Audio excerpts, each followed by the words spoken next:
بسم اللہ الرحمن الرحیم۔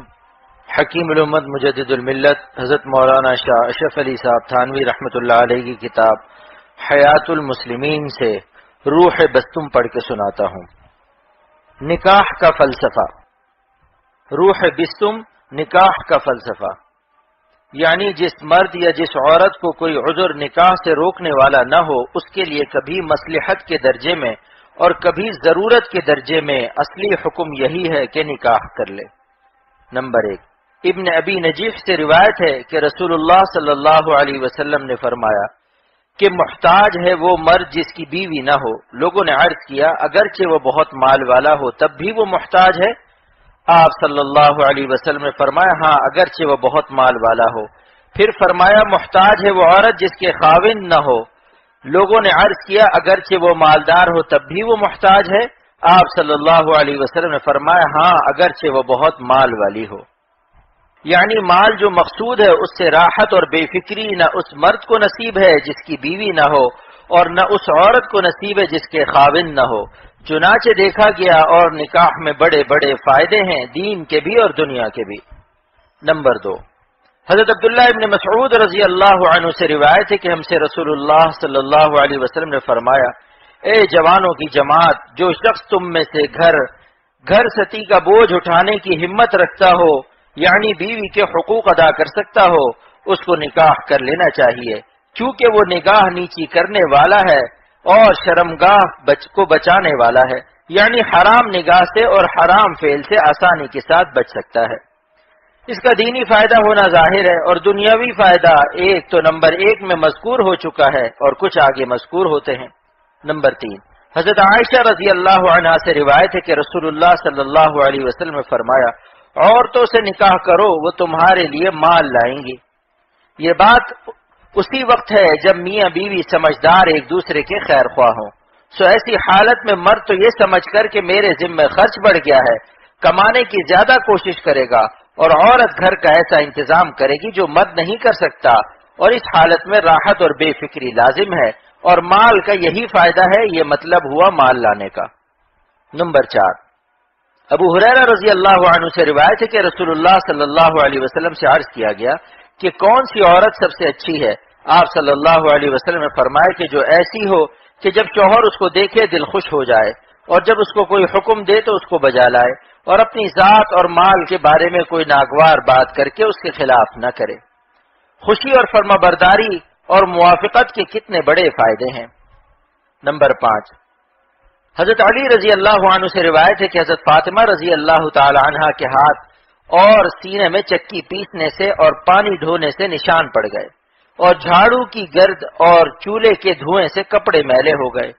کہیں سے کچھ لونڈیاں آئی تھی، انہوں نے رسول اللہ صلی اللہ علیہ وسلم سے ایک لونڈی مانگی۔ حضور صلی اللہ علیہ وسلم نے لونڈی نہیں دی اور تاکید فرما دی، اپنا اور اپنے گھر کا کام خود کرو۔ آپ صلی اللہ علیہ وسلم نے فرمایا، اے فاطمہ رضی اللہ تعالی عنہ، اللہ سے ڈرو اور اپنے پروردگار کا فرض ادا کرتی رہو۔ نمبر 6، معقل بن یسار رضی اللہ عنہ سے روایت ہے کہ رسول اللہ صلی اللہ علیہ وسلم نے فرمایا، ایسی عورت سے نکاح کرو جو محبت کرنے والی ہو اور بچے جننے والی ہو۔ اگر وہ بیوہ ہے تو پہلے نکاح سے اس کا اندازہ ہو سکتا ہے، اور اگر کنواری ہے تو اس کی تندرستی اور اس کے خاندان کی نکاح کی ہوئی عورتوں سے اس کا اندازہ ہو سکتا ہے، کیونکہ میں تمہاری کثرت سے اور امتوں پر فخر کروں گا، میری امت اتنی زیادہ ہے۔ اولاد کا ہونا بھی کتنا بڑا فائدہ ہے زندگی میں بھی کہ وہ سب سے بڑھ کر اپنے خدمت گزار، مددگار اور فرما بردار اور خیر خواہ ہوتے ہیں، اور مرنے کے بعد اس کے لیے دعا بھی کرتے ہیں، اور اگر آگے نسل چلی تو اس کے دینی رستے چلنے والے مدتوں تک رہتے ہیں۔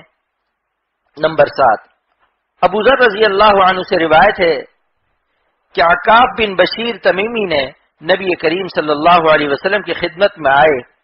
آپ صلی اللہ علیہ وسلم نے ان سے فرمایا، اے عکاب کیا تمہاری بیوی ہے؟ عرض کیا نہیں۔ آپ صلی اللہ علیہ وسلم نے فرمایا، اور باندھی بھی نہیں؟ عرض کیا باندھی بھی نہیں۔ آپ صلی اللہ علیہ وسلم نے فرمایا، اور خیر سے تم مالدار بھی ہو؟ وہ بولے، خیر سے میں مالدار بھی ہوں۔ فرمایا، پھر تم اس حالت میں شیطان کے بھائی ہو، اگر تم نصارہ میں سے ہوتے ان کے راہبوں میں سے ہوتے۔ ہمارا یعنی اہل اسلام کا طریقہ نکاح کرنا ہے، یہ شرعی باندھی رکھنا، تم میں سب سے بدتر مجرد لوگ ہیں۔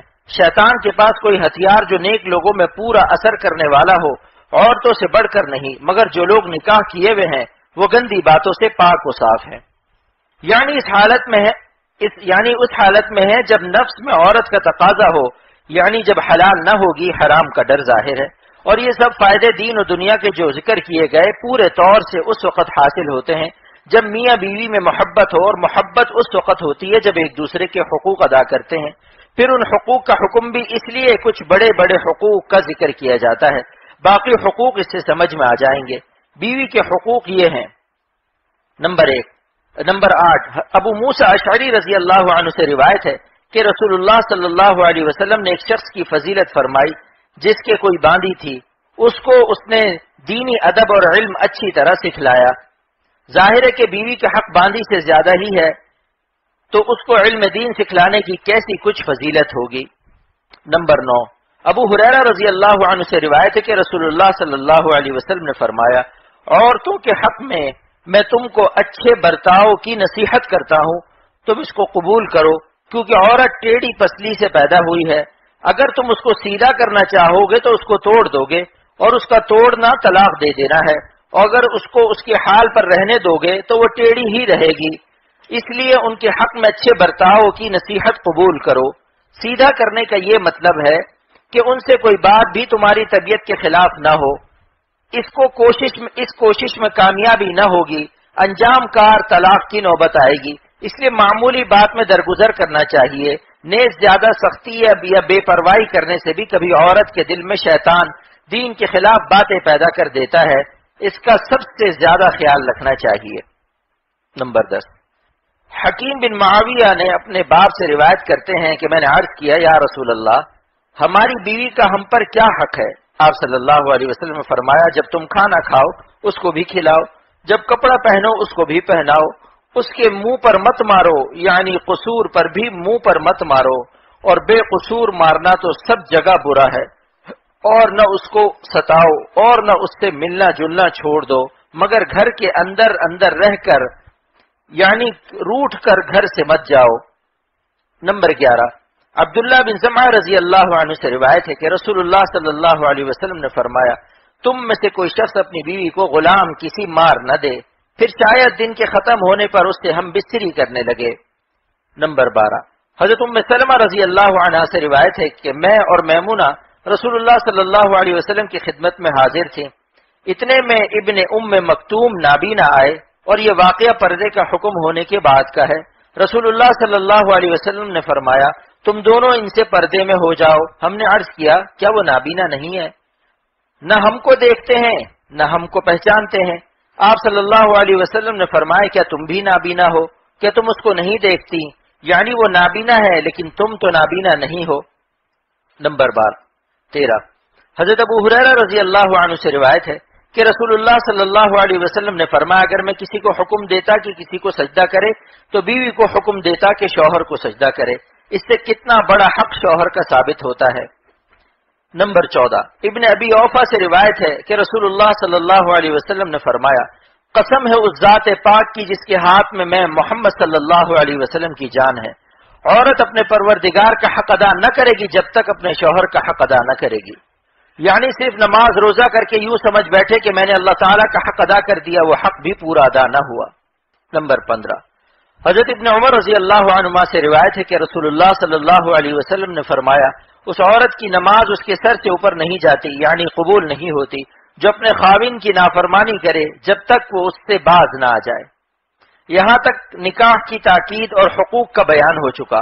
البتہ اگر نکاح سے روکنے والا قوی عذر ہو تو اس حالت میں نہ مرد کے لیے نکاح ضروری ہے نہ عورت کے لیے۔ اگلی حدیثوں میں بعض عذر کا بیان ہے۔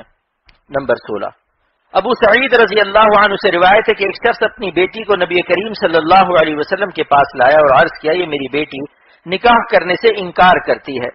آپ صلی اللہ علیہ وسلم نے اس لڑکی سے فرمایا، نکاح کے بارے میں اپنے باپ کا کہنا مان لے۔